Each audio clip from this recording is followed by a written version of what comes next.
जो ड्राइवर होगा वो एक्सीडेंट अगर करेगा तो उसकी सजा 10 साल की होगी और 7 लाख रुपए जुर्माना होगा।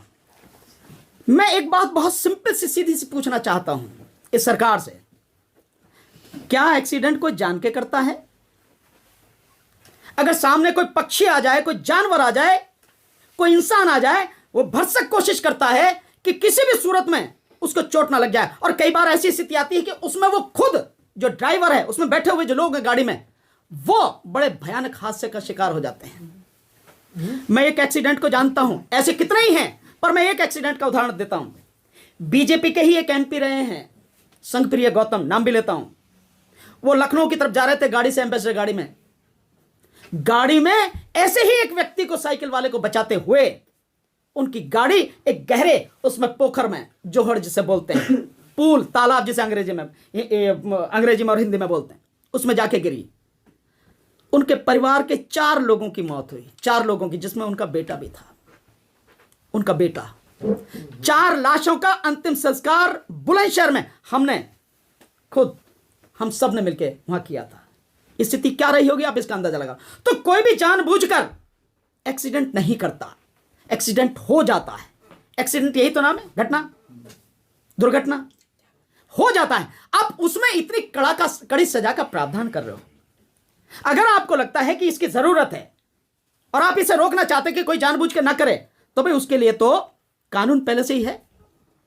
अगर कोई व्यक्ति जानबूझकर एक्सीडेंट करता, चोट मारता है, तो नियत देखी जाती है, इंटेंशन कानून में, तो उसके लिए तो कानून है ऑलरेडी।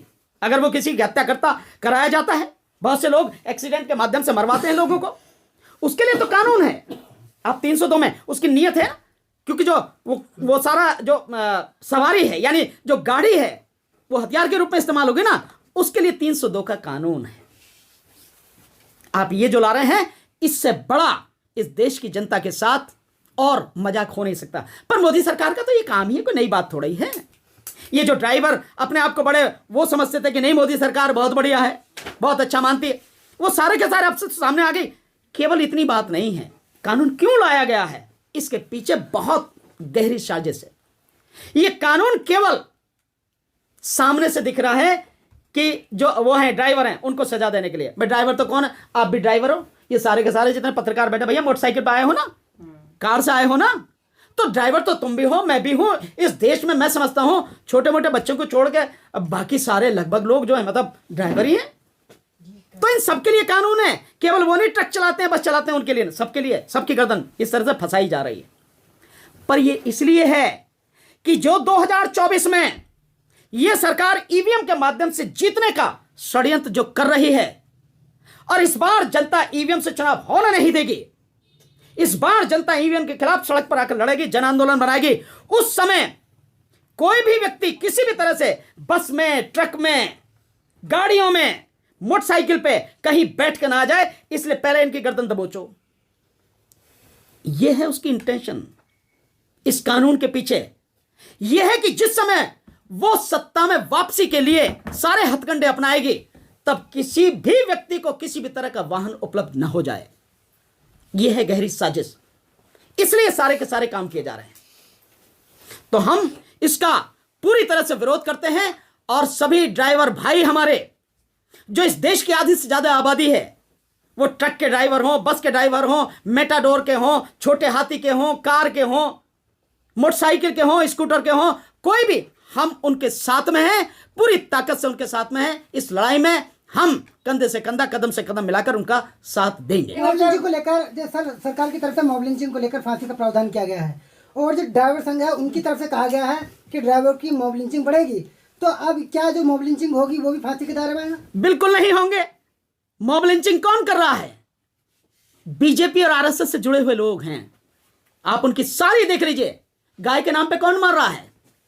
विश्व हिंदू परिषद के लोग, बजरंग दल के लोग, यही लोग मार रहे हैं ना गाय के नाम पर, यही लोग मार रहे हैं ना। तो मॉब लिंचिंग कौन कर रहा है? बीजेपी, आरएसएस, उनसे जुड़े हुए संगठन, उन्हीं से जुड़े हुए लोग हैं।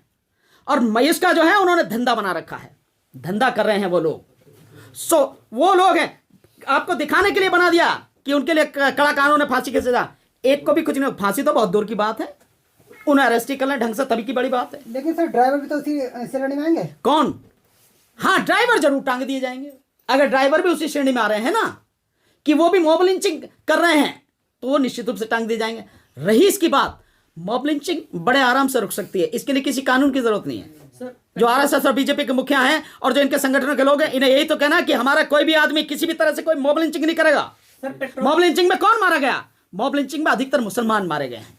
सर अलग अलग जगहों पे जो प्रदर्शन हो रहे हैं, महाराष्ट्र, यूपी, गाजियाबाद, तमाम जगहों पर पेट्रोल की जो है खपत, मतलब पेट्रोल कम पड़ गए हैं तमाम जगहों पर 50% तक, और गृह मंत्रालय इस पे नजर रख रहा है इस पूरी घटना को लेकर, क्या कहेंगे? भैया किसी पे नजर नहीं है उनकी आंखें क्या है नहीं क्या, उन्हें नहीं दिखता, उन्हें समझ में नहीं आता। सरकार का मतलब ये नहीं कि पहले करो और फिर देखो कि क्या होता है। सरकार का मतलब है कि सारी चीजों का आकलन पहले कर ले कि इसके संभावित परिणाम प्लस और माइनस क्या हो सकते हैं, पक्ष और विपक्ष में कहां तक जा सकते हैं, फायदे क्या हो सकते हैं, नुकसान क्या हो सकते हैं, उसके बाद में कानून लाना चाहिए।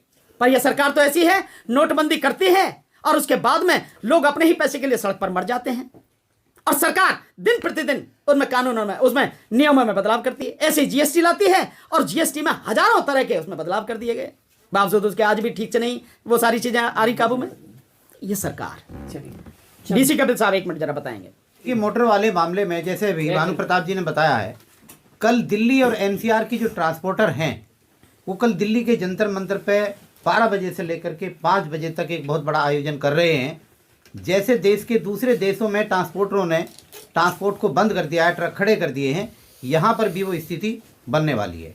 और दिल्ली एनसीआर ट्रांसपोर्ट एकता मंच के माध्यम से मैं उस संगठन से जुड़ा हुआ भी हूँ।